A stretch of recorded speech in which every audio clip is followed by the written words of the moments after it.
Hello friends, a very good morning and happy Dasara to all of you. आज 11 तारीख है, 11 अक्टूबर।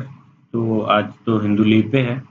दशहरा कोई leave पे रहता है और नेशनल हॉलीडे उसको जो ये काम करता है, अजीब न्यूज़पेपर है। खैर जो भी है, हम आज फिर आर्टिकल्स देखते हैं।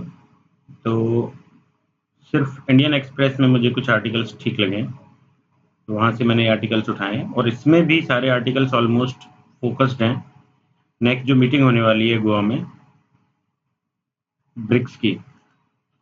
तो ब्रिक्स की मीटिंग में इंडिया ने जो भी होस्टिंग कंट्री होती है, वो कंट्री किसी और रीजनल या सब रीजनल ग्रुप को या देशों को आमंत्रित करती है कि वहाँ पे आएँ और पार्टिसिपेट करें।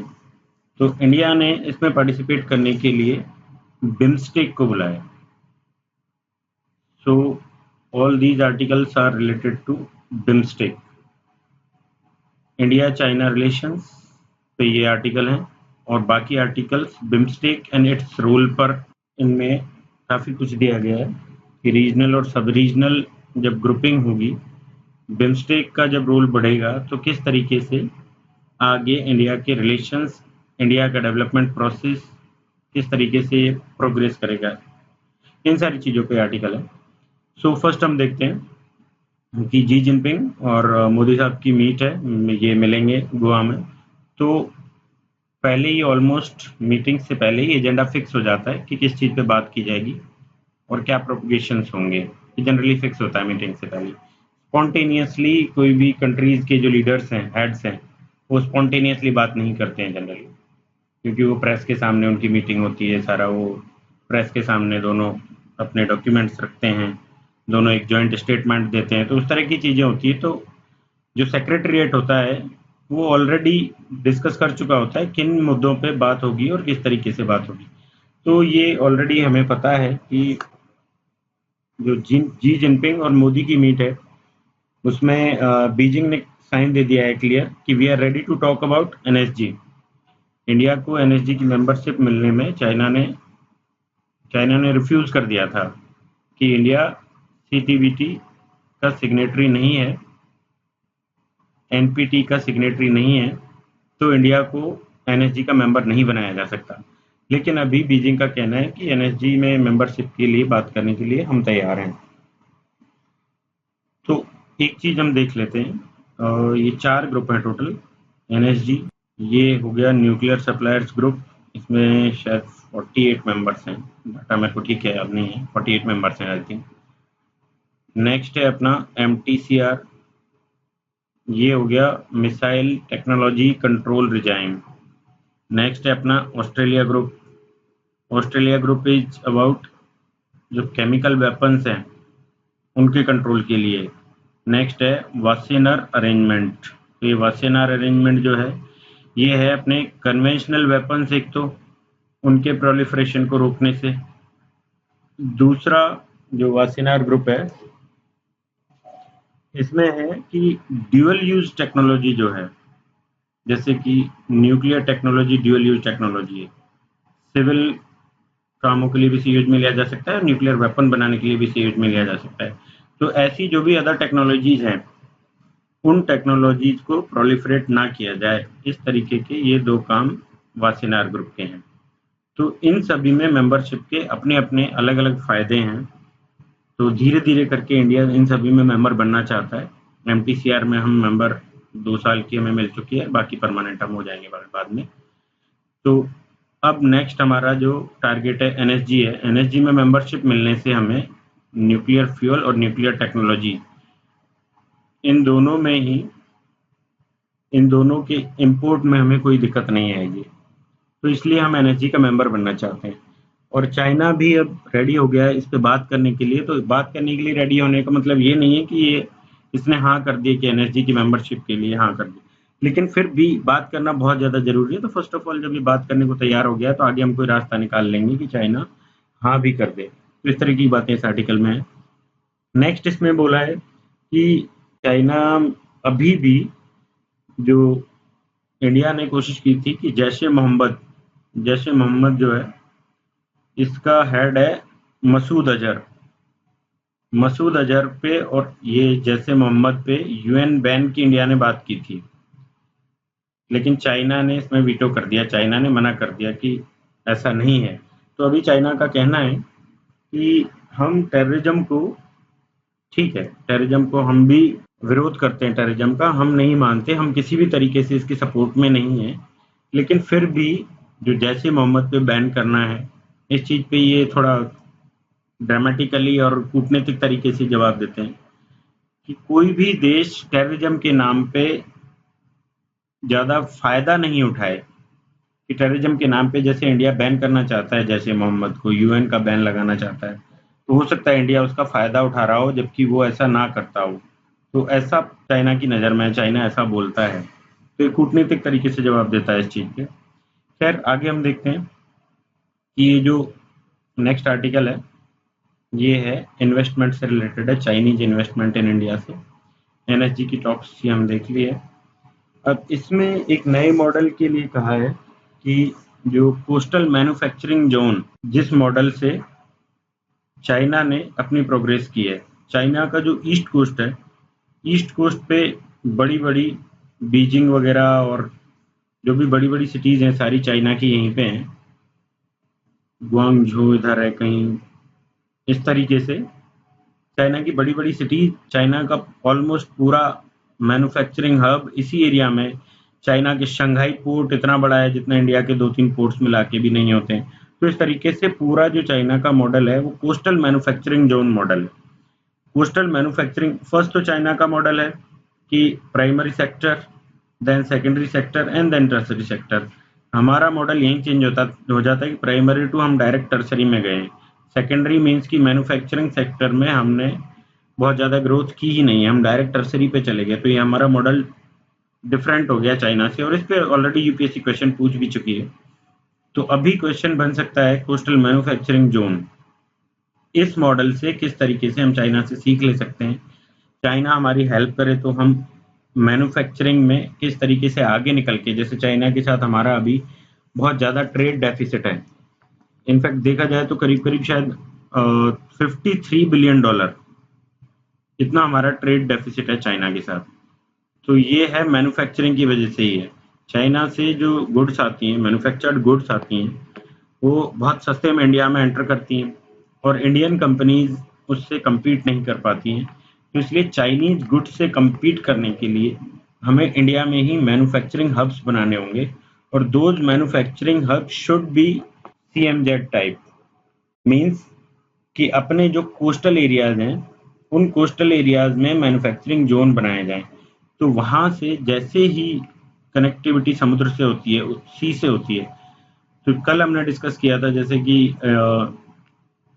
जो नेशनल वाटरवेज है उनके मामले में हमने डिस्कस किया था कि किस तरीके से 20 गुना तक सस्ता पड़ता है जो अपना रोड ट्रांसपोर्ट है उससे, जो सी से ट्रांसपोर्ट किया जाता है, वाटर से ट्रांसपोर्ट किया जाता है वो, और इवन 7-8 गुना तक सस्ता वो रेल से भी पड़ता है।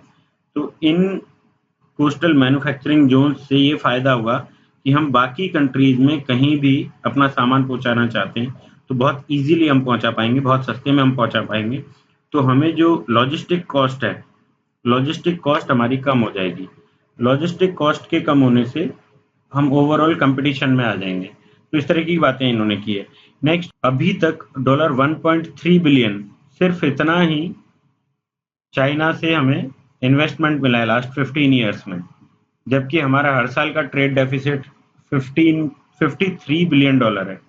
तो इसलिए हमें चाइना का जो यहाँ पे मैन्युफैक्चरिंग हब ये बनाना चाहते हैं, उस उसमें पार्टिसिपेट करते हुए अपने जो ट्रेड डेफिसिट है उसको भी हम कम कर सकते हैं। और दूसरा, फिर मैन्युफैक्चरिंग के फील्ड में हमारे यहाँ पे फिर टेक्नोलॉजी आएगी, management skills, Chinese management skills आएंगी, और फिर हम एक्सपोर्टर भी बन पाएंगे।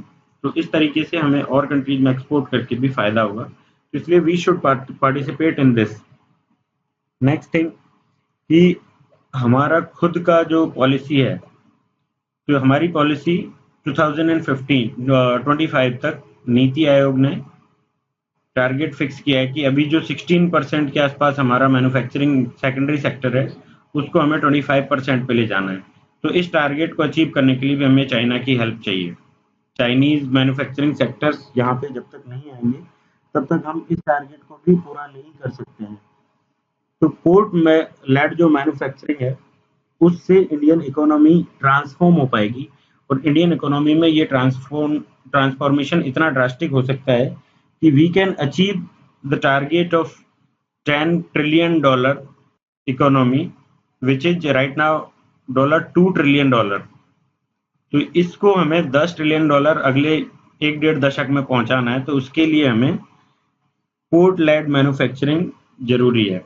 हमने आगे कल बात की थी हमने कि नदियों को यदि पोर्ट से जोड़ा जाए वाटरवेज बना के, तो और यहाँ पे इन एरियाज में जो नदी के पास पड़ते हैं उन एरियाज में हम मैन्युफैक्चरिंग हब्स बनाएं, या फिर उन एरियाज में हम कोल्ड स्टोरेज एंड ऑल जो लॉजिस्टिक्स के लिए जिन जिन चीज़ों की ज़रूरत है वो सारी चीज़ें यहाँ बनाएं, तो हमें काफ़ी सस्ता पड़ जाएगा बाहर पहुँचाने में और दूसरी सिटीज़ में पहुँचाने में। तो पोर्ट्स हमारे डेवलप हो जाएंगे, पोर्ट्स के पास में ही बन जाएगा। नेक्स्ट जो अभी तक हमारा बन रहा है उनके लिए हम रिवर वाटर से वाटरवेज से उसे जोड़ देंगे, तो जाके हमारी जो इकोनॉमी है $2 ट्रिलियन से $10 ट्रिलियन अगले अगले 1.5-2 दशक में पहुंच जाएगी। इस तरह की बातें इन्होंने आगे की है। फिर ये कहते हैं कि चाइना से हमें और क्या क्या फ़ायदा है। तो चाइना से हमें और फ़ायदे हैं कि हाई स्पीड रेल कॉरिडोर्स, जैसे कि अभी चाइनीज़ कंपनीज एक तो दिल्ली टू नागपुर इसकी स्टडी कंप्लीट कर चुकी है। दूसरा साउथ में कॉरिडोर है Chennai Bangalore and Mysore rail corridor. इन दोनों की स्टडी 2 अलग-अलग कंपनीज हैं कंप्लीट कर चुकी हैं, और किस तरीके से हाई स्पीड रेल नेटवर्क यहाँ पे बनाया जा सकता है उसके लिए दोनों काम कर रहे हैं। तो चाइना के पास हाई स्पीड रेल टेक्नोलॉजी है, वो हमें मिल सकती है, मैन्युफैक्चरिंग में हमें फ़ायदा हो जाएगा। तीसरा कि इंडिया जो अपना आईटी सेक्टर है, टर्शरी सेक्टर में इंडिया काफ़ी आगे है। तो इंडिया जाके चाइना में अपने इंडस्ट्रियल पार्क्स बना सकता है, IT parks, industrial IT parks, IT industry यहाँ लगा सकता है। तो यहाँ पे इंडिया के जो टेक्निकल एक्सपर्ट्स हैं उनको जॉब भी मिलेगी। इंडियन कंपनीज यहाँ जाके इन्वेस्ट करेंगी तो वो वहाँ पे कंजम्पशन भी उनका होगा।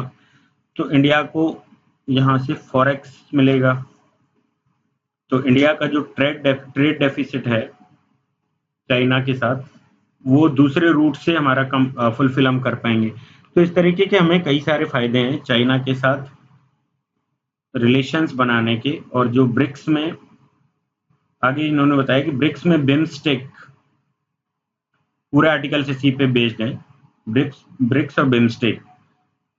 एंड नेक्स्ट इसमें और चीज जो है वो है कि बिम्स्टेक, आसियान प्लस सार्क, ये इन 3-4 ग्रुप्स पे बेस्ड आज के सारे आर्टिकल्स हैं।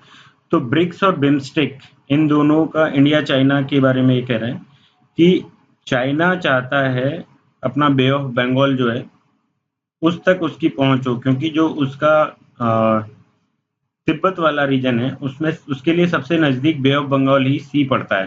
तो वो म्यांमार के थ्रू वो एक रूट चाहता है। उसका म्यांमार के थ्रू अभी एंट्री है बे ऑफ बंगाल में, लेकिन वो चाहता है कि इंडिया, बांग्लादेश, म्यांमार, या फिर कहें हम कि नेपाल में होते हुए, या भूटान, नेपाल से होके इंडिया होते हुए, इस तरीके से उसकी वो चाहता है कि उसकी रीच बे ऑफ बंगाल तक हो, जिससे उसे फ़ायदा हो। तो इंडिया को इस चीज़ में थोड़ी सी प्रॉब्लम है कि चाइनीज हेल्प जो हमारे नॉर्थ ईस्ट में लोगों को मिलती है, जो NSCN वगैरह हैं, तो उससे थोड़ा सा डर है इंडिया को। दूसरा कि चाइना पाकिस्तान का भी साथ देता है, तो उस तरीके से थोड़ा सा डर है कि इंडिया में होके चाइना का रूट ना निकले, इसका थोड़ा डर। लेकिन उसके फायदे इंडिया को काफ़ी होंगे कि जैसे Bangladesh India and then China, या Bangladesh India Myanmar and China, इस तरीके से ये रूट निकलता है। तो अपने नॉर्थ ईस्ट के स्टेट्स के डेवलपमेंट के लिए वो बहुत ज़्यादा फायदेमंद होगा। एक ट्रेड कॉरिडोर वहाँ से बन जाएगा, तो वहाँ तक ट्रेड गुड्स का पहुँचाना, ले जाना, लाना, और वहाँ पे मैन्युफैक्चरिंग फैसिलिटीज़ डेवलप करना हमारे लिए आसान हो जाएगा। तो इस तरीके से ओवरऑल हमें बहुत सारे इसके फ़ायदे हैं ऐसा इस आर्टिकल में इन्होंने लिखा है। नेक्स्ट आर्टिकल हम देखते हैं, अ न्यू फ्रेमवर्क। ये आर्टिकल का इन्होंने हेडिंग दी है। तो a new framework, what is this? इसमें फिर ये वही बात की जाती है कि new framework for south south cooperation and India. अभी जो गोवा में मीटिंग है उसमें बिम्स्टेक को जब हमने आमंत्रित किया है, तो बिम्स्टेक प्लस ब्रिक्स इसमें है। ब्रिक्स को अभी मैंने बताया कि सार्क और आसियान, इन दोनों का हम लोग मिला जुला रूप बोल सकते हैं। जैसे बिम्स्टेक में 7 कंट्रीज हैं, India, Nepal, Bhutan, Bangladesh, Myanmar, Thailand, Sri Lanka. तो ये 7 कंट्रीज हैं। तो इसमें म्यांमार और थाईलैंड, ये 2 कंट्रीज आती हैं आसियान से, और ये 5 कंट्रीज हैं सार्क की कंट्रीज।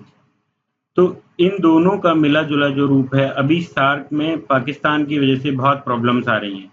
पाकिस्तान ने 2014 में जो आई थिंक नेपाल में हुई थी 2014 की समिट, तो उसमें एक कॉरिडोर बनाने की बात थी कि बे ऑफ बंगाल के कॉरिडोर, जैसे कि BBIN हमने बनाया है, बांग्लादेश, भूटान, इंडिया, नेपाल, ये कॉरिडोर हमने बनाया है, ट्रांजिट कॉरिडोर है।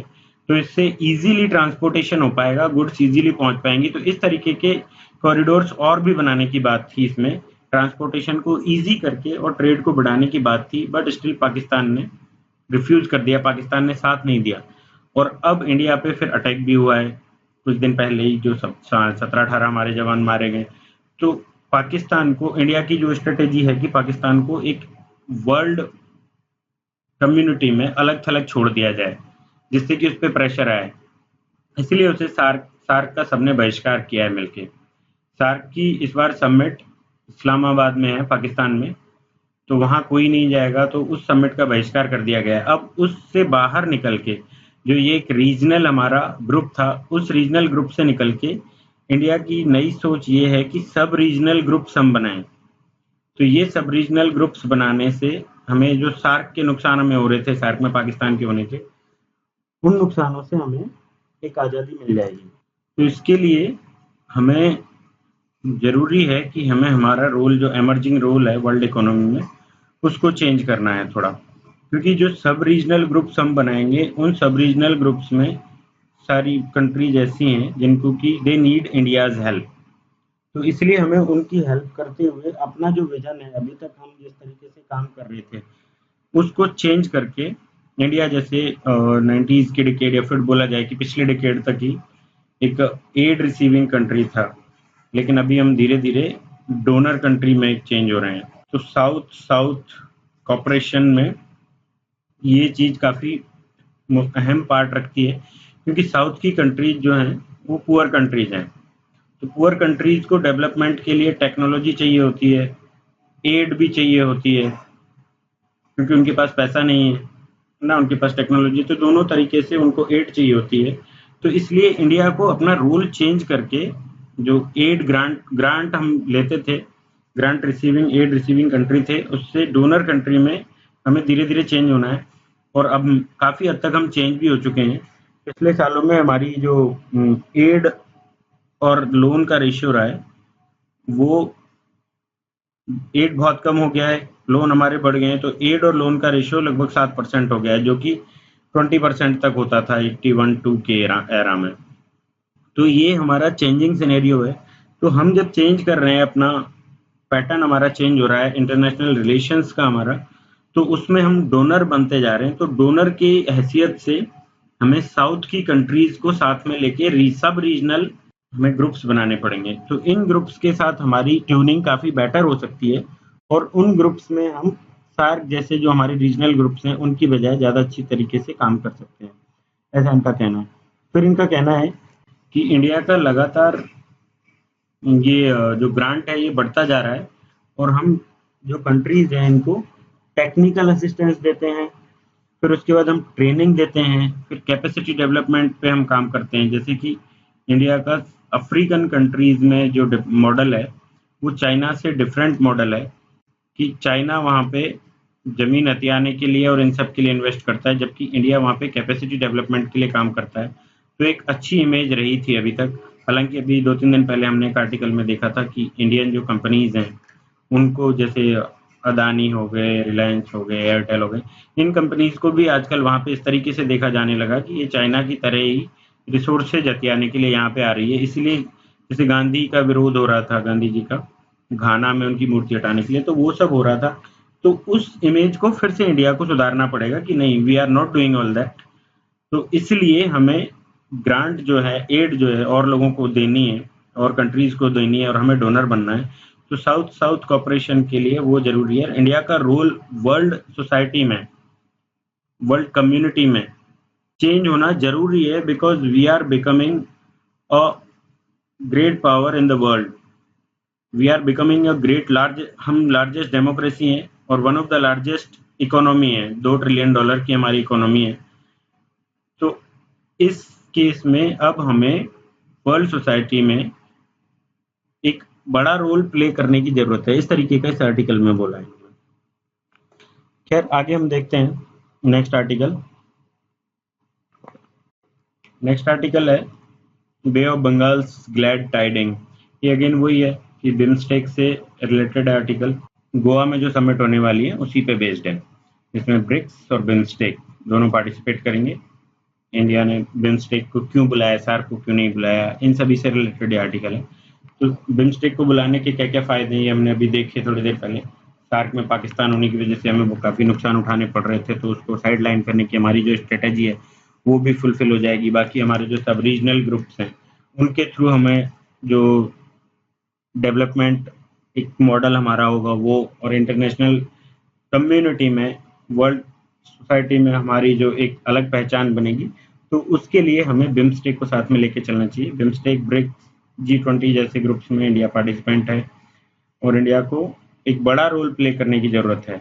ढाका और कोलंबो मीन्स की बांग्लादेश और श्रीलंका, ये दोनों कंट्रीज ये पूरी तरह से इंडिया का साथ देने के लिए तैयार है, इंडिया के साथ हैं। जैसे कि सार्क की समिट का बहिष्कार करना, इसमें इन्होंने साथ दिया। बाकी श्रीलंका के जो प्राइम मिनिस्टर विक्रम सिंघे, तो विक्रम सिंघे इनका एक अलग ही व्यू है। विक्रम सिंघे का व्यू है कि एक 3 कंट्रीज को मिला के ट्राइपैट्रिएट, इंडिया, श्रीलंका और सिंगापुर, इनको मिला के एक सब रीजनल ग्रुप बनाने की जरूरत नहीं है, लेकिन सब रीजनल ट्रीटीज इस टाइप से की जाएं कि ये तीनों एक दूसरे के लिए हेल्प कर पाए। श्रीलंका के जो प्राइम मिनिस्टर है उनका कहना है कि हमारा एक त्रिनकोमाली पोर्ट है, तो त्रिनकोमाली पोर्ट को डेवलप करने में भी ये इंडिया की और सिंगापुर की हेल्प चाहते हैं।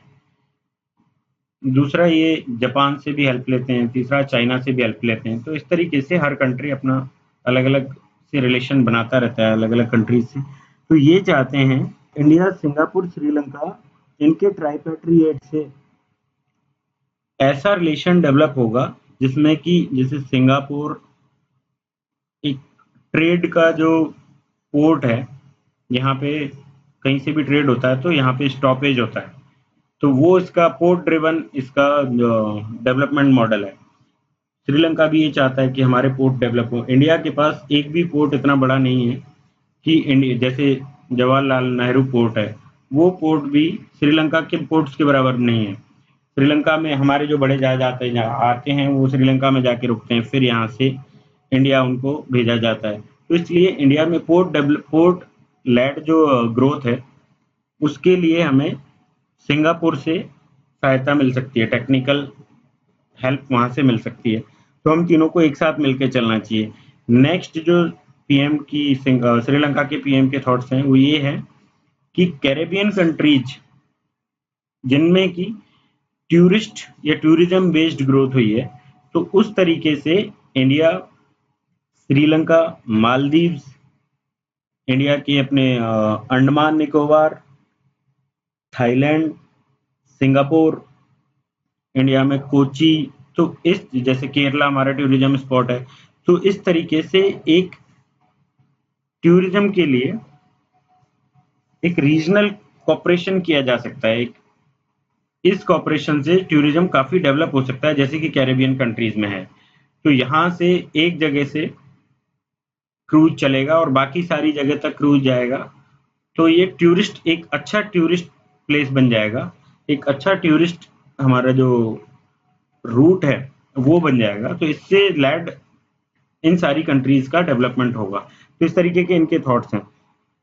फिर आगे इस आर्टिकल में ये कहते हैं कि जो बे ऑफ बंगाल इनिशिएटिव है, बिम्स्टेक है हमारा, वो बिम्स्टेक इकोनॉमिक कॉपरेशन में, टेक्निकल हेल्प में, इसका हम पूरा नाम जैसे देखते हैं एक बार, तो ये है bay of Bengal initiative for multi sectoral technical and economic corporation.